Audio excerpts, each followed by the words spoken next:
നല്ല വരവാ മുതലാളി. 4-5 വള്ളവും കൂടി അങ്ങ് വാങ്ങിച്ചിടാമായിരുന്നു. മാറി നിൽക്കണല്ലോ, വള്ളത്തിൽ തൊട്ടുപോകരുതായിരുന്നു. എന്താണ് പ്രശ്നം? ഞങ്ങൾക്ക് അന്തസ്സായിട്ട് കൂലി എന്നിട്ട് മതി കച്ചവടമൊക്കെ. അത് പറയാൻ നീ ആരാ? തൊഴിലാളി. രാവെന്നോ പകലെന്നോ ഇല്ലാതെ മഴയത്തും വെയിലത്തും വഞ്ചി തുഴഞ്ഞ് മീനുമായി കരക്കെടുക്കുമ്പോ മീൻ മുഴുവൻ നിങ്ങളുടെ അതിന് നടപ്പില്ല. അവിടെ എന്താണ് പ്രശ്നം? അന്തസ്സായിട്ട് കൂലി കൊടുത്തിട്ട് മതി ഇന്ന് കച്ചവടമൊക്കെ. ഓഹോ, എന്നാ പിന്നെ അന്തസ്സായിട്ട് കൂലി കൊടുത്തിട്ട് തന്നെ കച്ചവടം ഉറപ്പിക്കാം. പിടിച്ച് കെട്ടണം അവനെ. എന്താ മേതുട്ടി? നമ്മുടെ ശ്രീധരന്റെ കടപ്പുറത്ത് തെങ്ങ കെട്ടിയിട്ട് അടിക്കുന്നു. എന്തിന്? കൂലി കൂട്ടിട്ട് വെച്ചേ.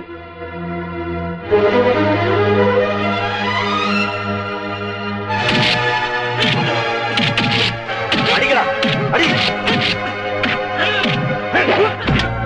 മേതുട്ടി അയച്ചോടാ.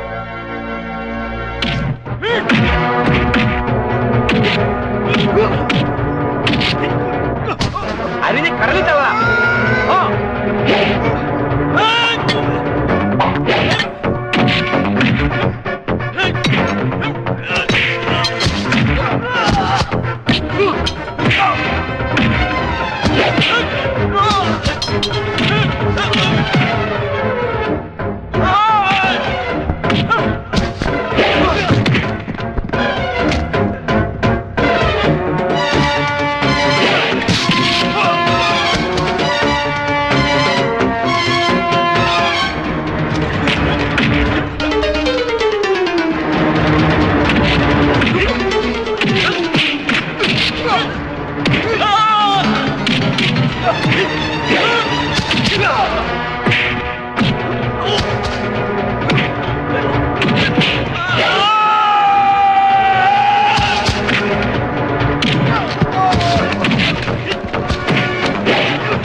കൂലി കൂട്ടി ചോദിച്ചാൽ തല്ലി ഒതുക്കാൻ ആ ഭാവമെങ്കിൽ ഇനി നിങ്ങളുടെ ഒരു വെള്ളം ഈ കടലിറങ്ങത്തില്ല.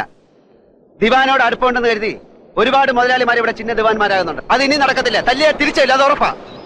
ഉർമീസിന്റെ അപ്പച്ചനായതുകൊണ്ടാ ഇപ്പൊ നിങ്ങളെ വെറുതെ വിടുന്നത്. അല്ലെങ്കിൽ ഇതുപോലെ കെട്ടിയിട്ട് തല്ലിയാനെ. അടിക്കുന്നവൻ അടി കൊള്ളുന്നവന്റെ വേദന അറിഞ്ഞിരിക്കുന്നതല്ല.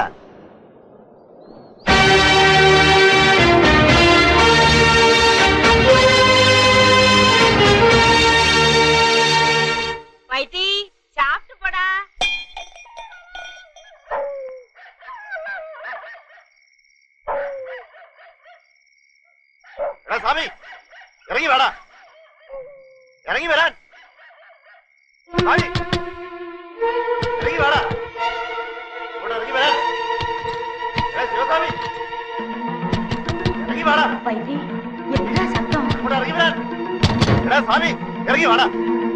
ശിവസ്വാമി മാപ്പിളശ്ശേരി വീട്ടിലാണോ നിന്റെ ഈ ഉണക്കം മടത്തിലാണോ കരുത്തുന്നത്? ഇപ്പൊ കാണിച്ചിരാം. ഇറങ്ങി വേടാ സ്വാമി. എന്താ തോന്നി? അപ്പച്ചൻ അയച്ചിട്ട് വന്നതാണോ അതോ നിന്റെ സ്വന്തം നിലയ്ക്ക് വന്നതോ?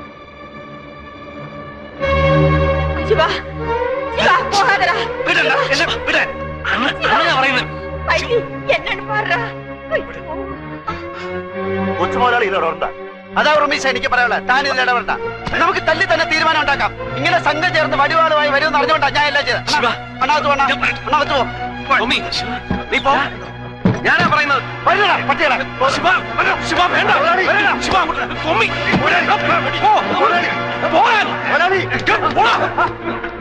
തുറക്കാനാ പറഞ്ഞത്.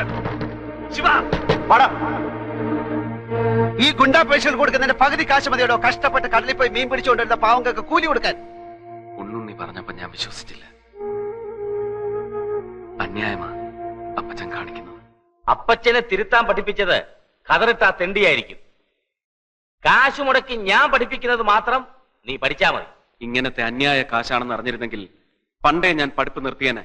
ഇപ്പൊ മോൻ അറിഞ്ഞല്ലോ, പഠിത്തം അങ്ങ് നിർത്തിയേരെ.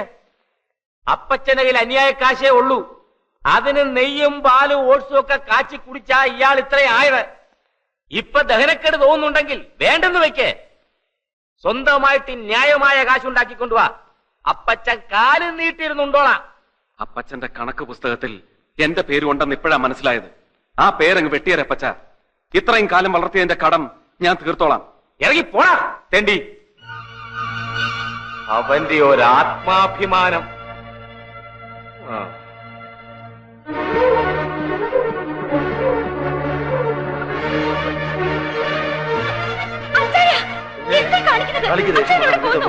എന്ന് വെച്ച് കുഞ്ഞിങ്ങനെയൊന്നും കാണിക്കരുത്.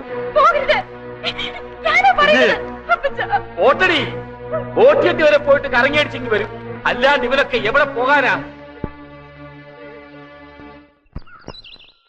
വായിക്കാനും എഴുതാനും ഒരു കസേരയും മേശയുണ്ട്. ആവശ്യത്തിന് വിളിച്ചു. അതാണല്ലോ മാപ്പിളശ്ശേരി തറവാട്ടിൽ ഇല്ലാത്തത്. സ്വസ്ഥമായിട്ട് ഇവിടെ കൂടാം. വീട്ടുകാർക്കൊരു ബുദ്ധിമുട്ടാവില്ലേ ശിവ? വീട്ടുകാർക്കല്ലെങ്കിലും ഞാനൊരു ബുദ്ധിമുട്ടാ. പോരാഞ്ഞിട്ട് നാട്ടുകാർക്ക് കൂടി ബുദ്ധിമുട്ടുണ്ടാക്കാനുള്ള ശ്രമത്തില. എന്നാലും ജ്യേഷ്ഠനോട് പറയേണ്ട ഒരു മര്യാദ. അങ്ങനത്തെ മര്യാദ ഒന്നും ഞാനിവിടെ കാണിക്കാറില്ല. താഴെ ഗായത്രി മന്ത്രവും ഇവിടെ സ്വാതന്ത്ര്യ മന്ത്രവും. താനിരിക്കേ, അടുക്കളയിൽ ദോശയോ ഇഡ്ഡലിയോ എന്തെങ്കിലും ഉണ്ടോ എന്ന് നോക്കിയിട്ട് വരാം.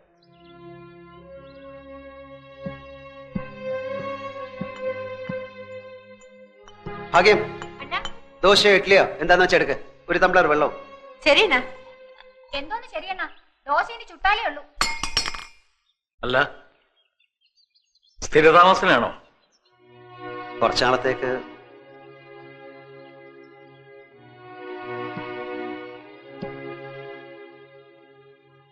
നിനക്കറിയാമോ, സംഗീതം ദാനം ചെയ്യുന്ന മഠമാണിത്, ത്യാഗരാജ മഠം.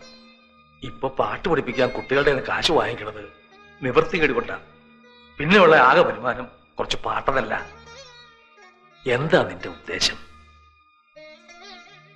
ഇന്നലെ വഴിപാടുമായിട്ട് വെട്ടാൻ ആളുകൾ വരുന്നു. ഇപ്പൊ തരകമലയുടെ മോനെ മോളിൽ കയറി താമസിപ്പിച്ചിരിക്കുന്നു. എന്തിനു വേണ്ടിയാ ഇതൊക്കെ? നമ്മുടെ അമ്മയ്ക്ക് വേണ്ടിയോ അതോ കെട്ടിക്കാൻ പ്രായമായ പെങ്ങൾക്ക് വേണ്ടിയോ? ഈ ചോദ്യങ്ങൾക്കൊന്നും ഉത്തരം എന്റെ കയ്യിലില്ല. ഉർമീസ് ഇപ്പൊ ഇവിടെ താമസിക്കുന്നു. അയാൾക്ക് വേണ്ടതെല്ലാം എനിക്ക് ചെയ്തു കൊടുത്തേ പറ്റൂ. ഇങ്ങനെ ഓരോരുത്തരും അവരവരുടെ തോന്നിവാസത്തിന് തീരുമാനങ്ങൾ എടുത്തു തുടങ്ങിയാൽ അതിന്റെയൊക്കെ പ്രത്യാഘാതങ്ങൾ അനുഭവിക്കുന്നത് ഈ പ്രസ്ഥാനമായിരിക്കും. ശിവസുബ്രഹ്മണ്യം കാണിച്ചത് അച്ചടക്കമില്ലായ്മയാണ്. ഈ ശ്രീധരനെ ന്യായമായ കൂലി ചോദിച്ചതിന് തെങ്ങിൽ കെട്ടിയിട്ട് അടിക്കുമ്പോൾ അത് കണ്ടുകൊണ്ട് നിൽക്കാൻ പറ്റില്ല മേനോൻ സാർ. അത് അച്ചടക്കമില്ലായ്മ ആണെങ്കിൽ അച്ചടക്കമില്ലായ്മ തന്നെ. ശ്രീധരനെ തല്ലിയത് അന്യായമാണ്. പക്ഷേ തരകൻ മുതലാളിയോട് സമാധാനപരമായി സംസാരിച്ച് ഒരു തീരുമാനം എടുക്കേണ്ടതായിരുന്നു. സമാധാനപരമായി സംസാരിച്ചു. തല്ലി സംസാരിക്കുന്നവരോട് തല്ലി തന്നെ സംസാരിക്കണം. മുതലാളിമാരുടെ അടിമകളല്ല തൊഴിലാളികൾ. തൊഴിലാളിയും മുതലാളിയും ഇതൊരു സോഷ്യലിസ്റ്റ് ചിന്താഗതിയാണ്. അതെ, സോഷ്യലിസ്റ്റ് ചിന്താഗതി തന്നെയാണ്. എനിക്ക് മാത്രമല്ല, ഇവിടെ ഇരിക്കുന്ന പലർക്കും ഇതേ ചിന്താഗതിയാണ്. പ്രാദേശിക അക്രമങ്ങൾക്ക് നേരെ സമാധാനത്തിന്റെ പേരിൽ കണ്ണടച്ചിരിക്കാൻ ഇനി പറ്റില്ല. ദേശീയ നേതൃത്വം അനുശാസിക്കുന്ന നയത്തിനെതിരെ ശബ്ദിക്കുന്നവർക്ക് ഈ പ്രസ്ഥാനത്തിൽ സ്ഥാനമില്ല. വേണ്ട, കൂടിയിരുന്നുള്ള ഈ അടക്കം പറച്ചിലിനോട് ഞങ്ങൾക്ക് യാതൊരു താല്പര്യമില്ല. പ്രതികരണ ശേഷിയുള്ള ഒരു പ്രസ്ഥാനം ഉണ്ടാക്കാൻ കഴിയുമെന്ന് ഞങ്ങളൊന്ന് നോക്കട്ടെ. ശിവസുബ്രഹ്മണ്യം, ക്ഷമിക്കണം സാർ. രണ്ടാശയങ്ങളുമായി ഒരു പ്രസ്ഥാനത്തിന് മുന്നോട്ട് പോകാൻ ബുദ്ധിമുട്ടാണെന്നുള്ള കാര്യം സാറിനെ ഞാൻ പറഞ്ഞ് മനസ്സിലാക്കേണ്ട ആവശ്യമില്ലല്ലോ. വരട്ടെ.